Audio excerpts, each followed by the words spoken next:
Hi, it's Sarah Jane here again from Natural Heating, and tonight I'm going to take a closer look at the Dean Forge Croft series of stoves.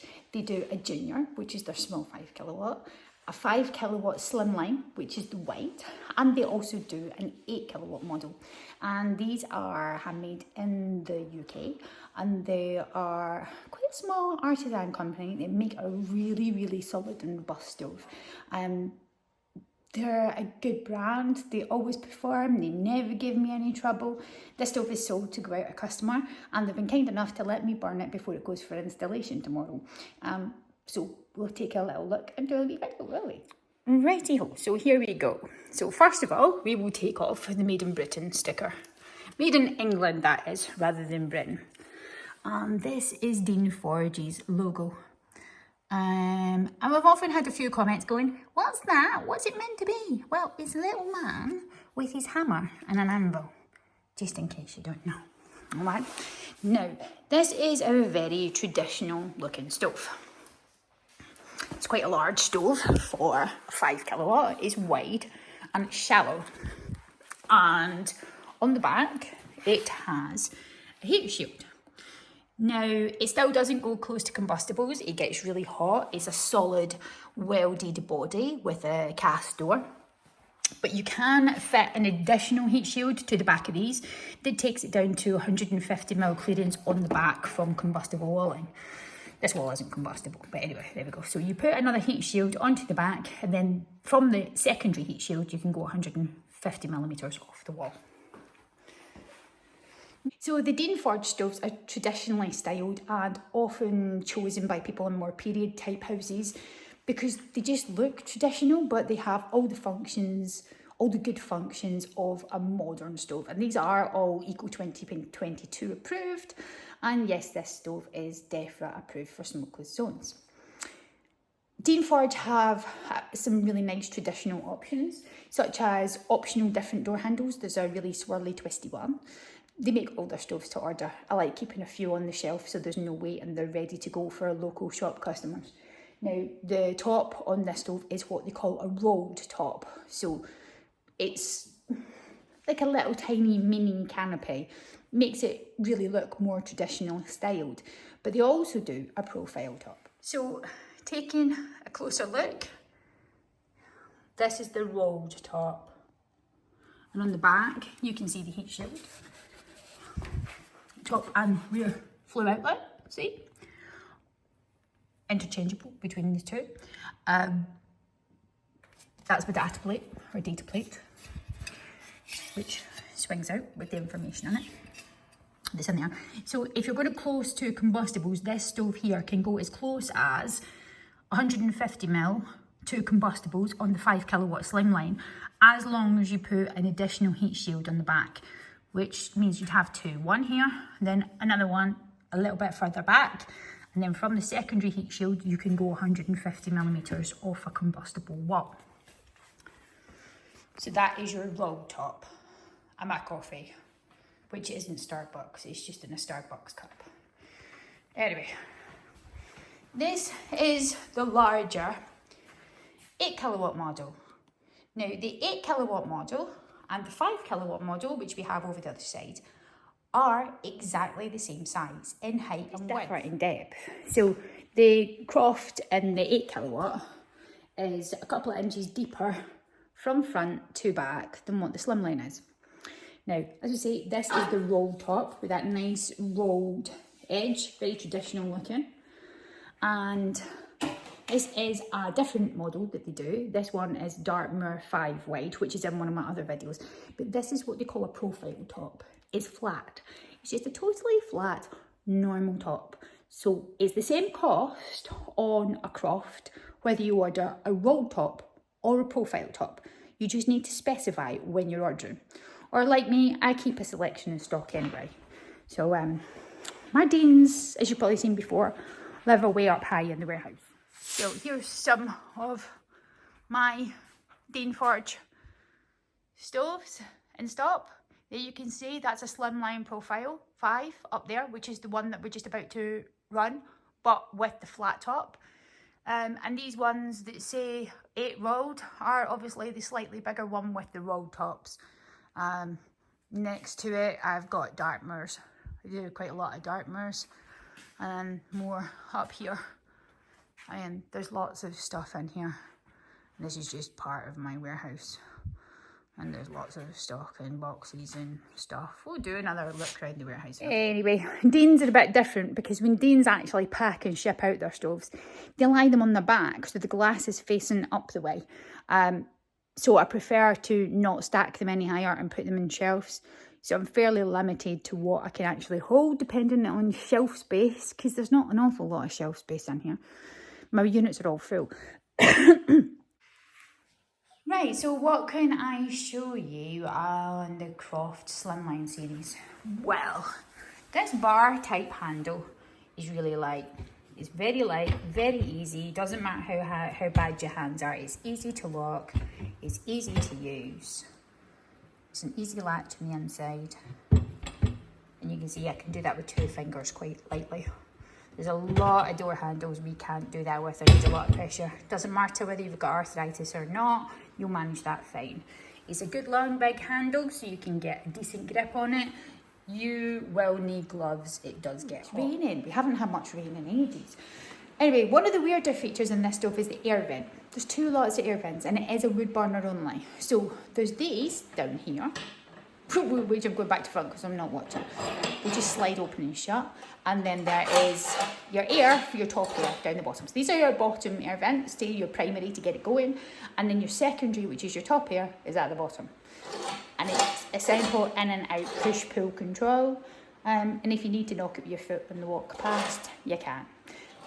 Dead easy, dead simple, not a problem. These funky type air controls on the front, I have never ever seen on any other model really like this other than the Deans. And they are brilliant booster vents. If you watch, dead easy, barely any resistance. And yes, you can see right through. Loads of air to get it started and shut it, dead easy. Now, they're also not too low down, so they're easy to reach, even for people that don't want to bend too far. You hear that? It's really pelting it with rain now. But anyway, let's see if we can do it this way.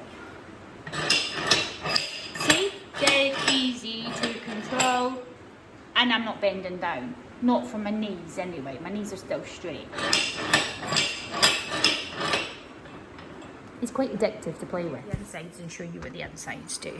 So inside we have a retaining bar that holds the logs in place. We have a baffle and we have liners. So to get the baffle out, or the side panels, to get the baffle out, we need to first take the side panels out. So push the baffle up and the side panels just simply lift out. It's a double row of vermiculite insulation in here. Super amount of insulation in both stoves. I don't know if I can do this with one hand. It's not easy to do with one hand anyway. Right, so there's my second. I'm trying to hold it with the hand with the phone. Second lining out. And then the baffle just lifts down. And as you can see, the other panels simply lift out. But I can't hold, that's the back flue colour there that you're seeing. And a 2-piece top split baffle. It literally all lifts out. It's dead easy, dead simple. And now we can access that bar and lift that out too. All easy peasy. I can't support this with one hand on the phone, so I'm going to turn it off till I put it back together. Right, so we just light the fire. We'll pop in a couple of small kiln dry birch logs. Plenty size to this firebox. These are 10-inch split logs. So there's oodles space in there on the inside. And I'll have a pile of kindling. Something like so. And a fire lighter and some more kindling. I'm doing a bit of hand swapping here.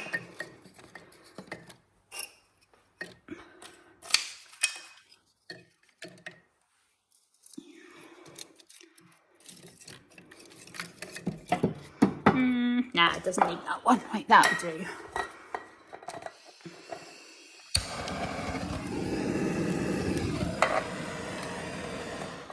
There we go.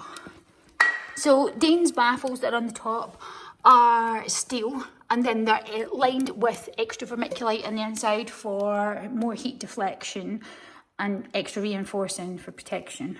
So what we'll do is, I don't need to leave the door ajar on this model because there's so much air gets in there. And it doesn't take long at all to get up to heat.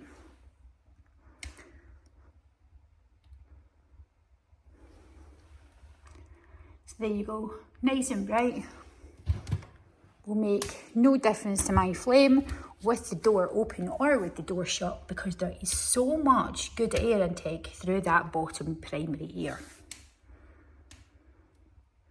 We'll give it a couple of minutes and it'll get started on its own. See, I've got company in here tonight. I've got Laura in keeping company. I've got coffee. Laura's got dinner.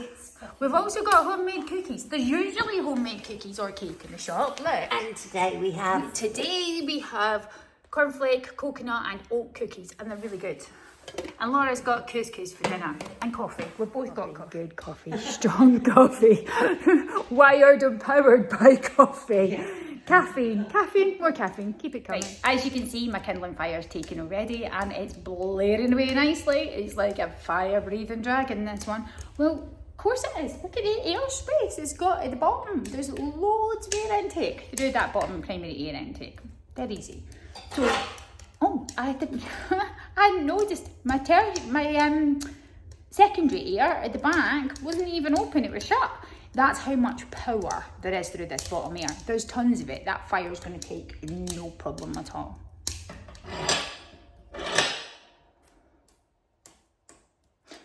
My logs are just starting to catch. It's maybe a little bit early because it needs a lot more heat in there to shut the primary air to get it going. Can you hear the draft difference?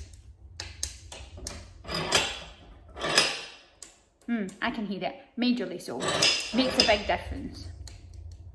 It's quite echoey in here because you're in a big industrial unit with concrete floors and lots of stoves and metal and no soft furnishings. So you're going to hear a pin drop in here. You can hear that roar. It really is like a dragon at the minute. So there's lots of power in this stove. It's a powerful, powerful stove. I know those of these are rated about 3 to 7 kilowatt. They underrate them. This stove, if it really tried to, would easily be capable of at least 9. They're built like a brick outhouse and they're solid. They're really solid. They're really well insulated.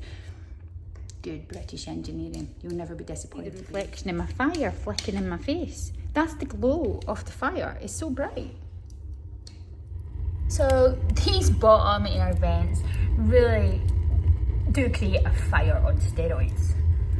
And that black is because our top air down isn't really working yet because the bottom air is open. Watch. 1, 2. You can see it instantly come into check. Now, my logs have caught. I've put another little one on top. And I'm now, going to leave this to catch up with itself and come up to temperature. So, Paul, you were asking earlier what I'm doing in here at this time of night and why don't I go home? Well, kind of like a fire. It's kind of nice. It's not yet winter or cold enough to light one, but yeah, I am truly dull. I really am, contrary to popular belief and what you lot seem to think. But you know what? It's perfect tonight because I've got my coffee and I've got my nemesis, which is we've got a box of Maltesers, which won't last long. And I've got company. Yay! Hi! And I've got a fire. Snug and just enjoying ourselves, the food and the coffee. It's just like a proper winter's evening. I know, but it's actually not cold, but it's absolutely freaking roasting. That's now. So impressive, that fire. It is so, I mean, these burn really lovely. And that's not fully up at temperature yet, so you still see a little bit of tarnishing by the handle on the right-hand side. But that's soon going to go. The baffle isn't fully burnt off yet, but it's starting to get there. As you can probably see from the inside, we'll take a closer look in a minute. But it's a lovely, crisp, clean glass view. The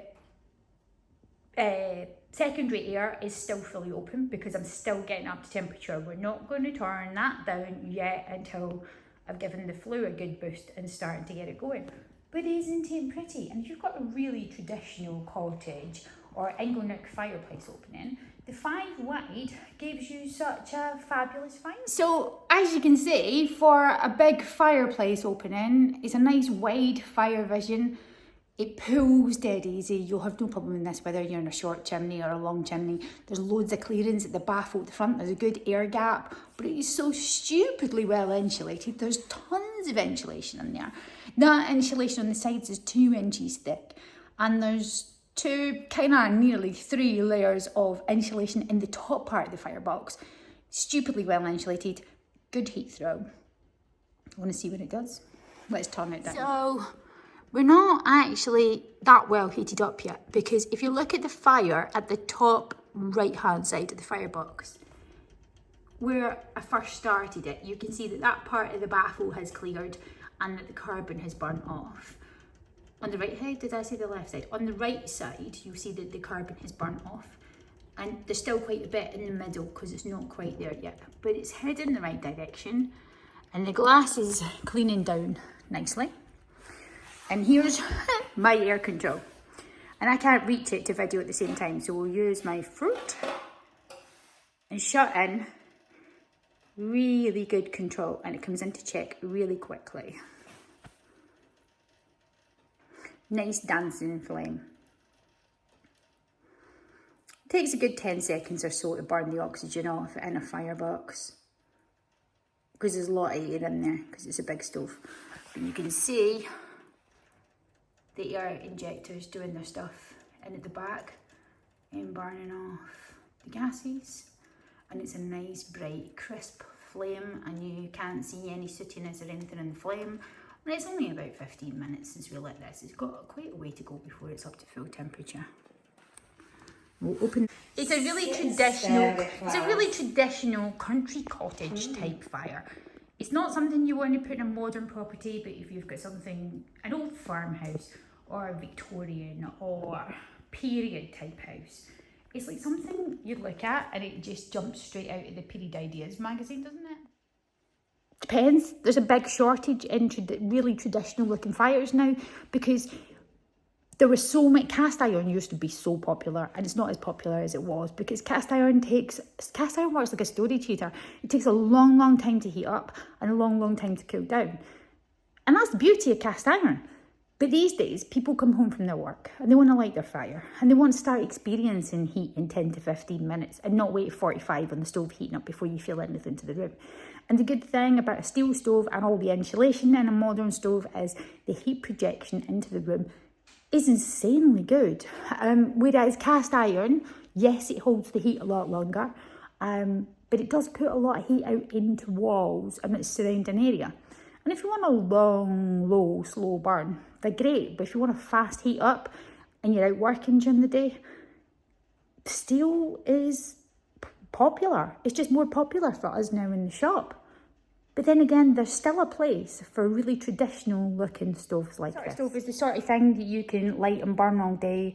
It takes quite a while still because it's so heavy duty to heat up all the body, but not nearly as long as cast iron. It still has quite a quick heat output and quick heat up time. But it takes longer to heat up than something of the same sort of ilk, maybe like an Aspect 7, which is a much cheaper stove and far more modern looking, and also controls very well because that just projects the heat faster. This, because the body's so thick and so heavy and so much insulation, does take a bit longer to heat up, but then it does hold the heat a bit longer. And it's just that kind of slower way of life. The good, robust, last forever type stoves, you know, the sort of thing that just goes on and on and on, like an old tractor, but with modern capabilities. And they're fab. So for period type houses or older type people that want a stove that will run for a longer time, and you can turn it down nice, and you can get a good big log in it, because you could easily get 16-inch log or so in here if you really had to. And we shouldn't be burning any more than like 3 or 4 inch diameter now, splits. because it's all about not as much the length of the log, but the diameter, size, that they combust properly. So we don't really want too big. But then again, bigger logs will burn longer, as long as you're keeping the insides clean and burning the carbon off. There's no reason why not. So, could actually try and keep this video a bit shorter, because the more recent ones have been getting to half an hour or more, and that's just too long. It's not a game. It's not a marathon. And sometimes they're good enough that you just don't need to say too much. So, from a distance, see what I'm trying to do at the same time.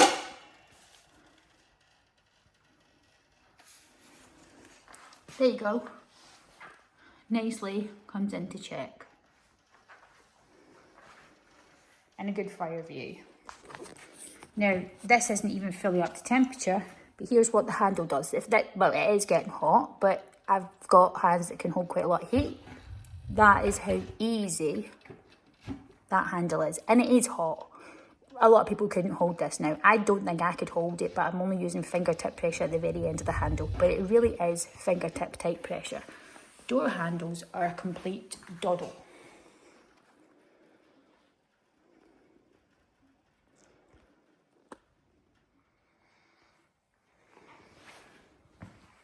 So there you are. I think this one's short and sweet. Want to do measurements? I guess we should get the tape measured out and do measurements of the larger one, huh? Just so you can see. I just find it fascinating because they're So you're laid out on that sofa, but they're all different, aren't they? And now you can really feel that slow warmth just coming right across to here now. But it's a lovely. It's not blasting me. It's just. Well, we are in a great big space. And it's only a 5 kilowatt fire, but you can really feel it, and you're a good way away. You're a good distance away. And it's that lovely. You'd be closer to the fire if you were in your living room, on your sofa. All right, so this is the 8 kilowatt, and as you can see from the writing I have on the door, this is not a cheap model, but it is a very good model, and it really is solid and very well constructed. There's not a huge amount of price difference between a 5 and an 8 because they are almost the same size. It's just a depth difference. So the same height on earth. It's quite a big stove. So we are looking about 635, 640 high, and across the rolled top, or kind of very mini canopy. So there's plenty of space should you want to cook or put a pot or a kettle on the top. This is approximately 620 across the top. And this is the 8 kilowatt. So overall depth, excluding the ash plate, just of the heat shield at the back to the actual front of the unit on the 8 is about 390 deep on the 8. So on the 5 kilowatt, there is your difference. Round about 330 to 390, so 60 mil, just over 2 inches. It's the depth difference in the inside that is your difference between the two, because they're the same width and the same height. And look how sparkly clean that is now. It's lovely. Just had to give it time to heat up.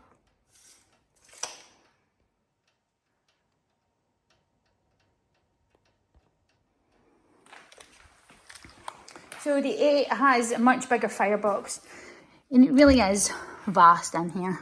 That's not out of that fire, that's out of a different one. So in the 8, it's a depth difference. You've got 240 mil deep internally, and here's the double row of vermiculite insulation. So you've got full 50 mil thick insulation on the sides of this. Double bricking, and simple bricks at that. An internal firebox with, this is not easy to do with one hand, nearly 17.5 inches wide, internal firebox. So they're both 17.5 inches wide. It's just a depth difference in the two. There's oodles of space for loads of logs in there if you really wanted to. And it's a really heavy, solid, weighty unit. You'll know about it when you come to lift one of these, put it that way. The larger 8 kilowatt is on a 6-inch flue, top and rear outlet.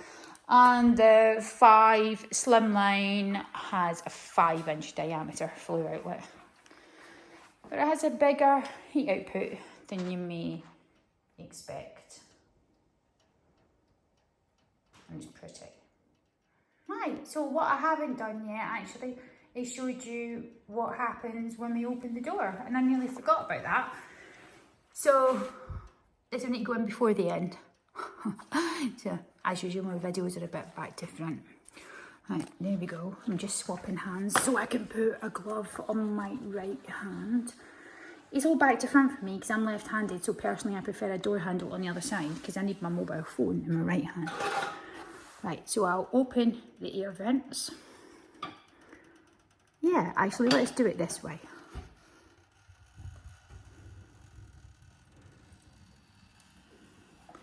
So, as you see, no spill out of there.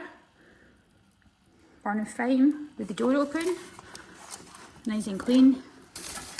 Doesn't actually need another log, but we are going down to chunky Edinburgh. So let's put a log in there. And that log's going to catch pretty instantly anyway. But I'm going to open my dragon vents and look. It's like an absolute blacksmith's furnace in there. That makes such a ridiculous draft to get that going. So in a chimney with a sluggish pool, you ain't going to struggle with this. It's a monster. And we'll shut them down. And let's shut the top of it down now too. And we're back to a nice rolling clean fire. But sluggish chimney and you need some power or you need a lot of heat output, nice big firebox. This 5 is well underrated. 3 to 7, nah, 3 to 9. Good 3 to 9 on a 5 kilowatt. That's what I think anyway. A minute, there's some, yeah, you're right, but something else that I've completely forgotten. The glass in this model, how can I forget to tell you? It's not 1 glass, it's 2, yeah? So what you've actually got in here, and this is easier for me to do it because I need to hold the door handles and stuff in my left hand and the phone in my right because I'm left-handed. Let's just open that door again. And what you've actually got is you've got 2 glasses, an inner and an outer with a rope sandwiched in between the two. So there's 2 lots of, I can't get the phone so close, it's going to overheat. You've got a flat rope between the first glass and the door. Then you've got big fat rope between the second glass and the first glass. And then you've got your clips on the inside. So the thermal heat retention of this stove between both the glass and the body of the unit really is fantastic. So yeah, nice and sedate now. What were you saying? I was saying, I've forgotten what I was saying. We were just saying that when you get down to Red Ember and the inside, in my cylinder fire, if you leave it too long or you've been out shopping, you come rushing back in and you've just got those embers. It's like having to build a little campfire with your sticks again and sometimes they're really hard to get back from the glowy red embers, and some stoves just don't have enough oomph, and what you've got to do is either use another fire lighter or leave the door slightly ajar and just give it a bit more updraft and a bit more oomph and a bit more pressure because it doesn't want to pick away. Not this one. This one is an absolute animal of a thing. You could cremate your granny in there. So if you want to dispose of bodies or the kids' gerbil or rabbit, it's honestly, it was just effortless. You just put the log in and it just went puff again. It does. It's really... I could call it Puff the Magic Dragon, that fire. Right, end of the night, just before I'm about to put the light out, and this is actually still going and still clean. And it's good to show you, the handle's still hot. And it's been a good couple of hours since I last did anything to this. But there's plenty of chunky red ember. And the glass is nice and clean. There's a tiny bit of tarnish in there in one corner by the handle, but not much. The rest of it is clean. And lots of chunky ember in there that could, I bet ya, come straight back to life. If I fire these ears straight open, yeah, you can see mega boost. That's going to catch, no problem with that bit of kindling. Not many fires would do that at that speed. It's like a blooming jet engine. Whee! There she blows. And these are hot. The bottom air control isn't. That was a slick wake up. Night night. Right, there you go. You now know all about the Croft 5 Slimline. We've got some more stoves coming up soon. Be good if you could like and share our videos. I think we'll probably also do a giveaway competition just shortly. For any of you are interested in that. For those of you that are following us and leaving comments, I'm going to have a nice little giveaway coming up soon, so do keep watching. Tell us what else you'd like to see. I can't promise I'm going to burn them all, because I can only burn the stoves that I've got access to in stock, because none of these stoves are free to me. I've paid for them all. Or they're stoves that are going out to customers through the shop. They're all ones that we sell and like and know. Or if they're not ones I currently sell, they're ones that I'm trying before we sell. And I'm only going to show you the ones that I actually get on with, because I'm not going to cheese off all the manufacturers and give stuff a rotten review if I don't like it. I don't like it enough to put it on here. I'm just not going to video it, because I'm not doing any favours. I think they'd all kill me and I'd get lynched. My life's not worth that. Not yet, it's not. So thanks for watching. See you all soon.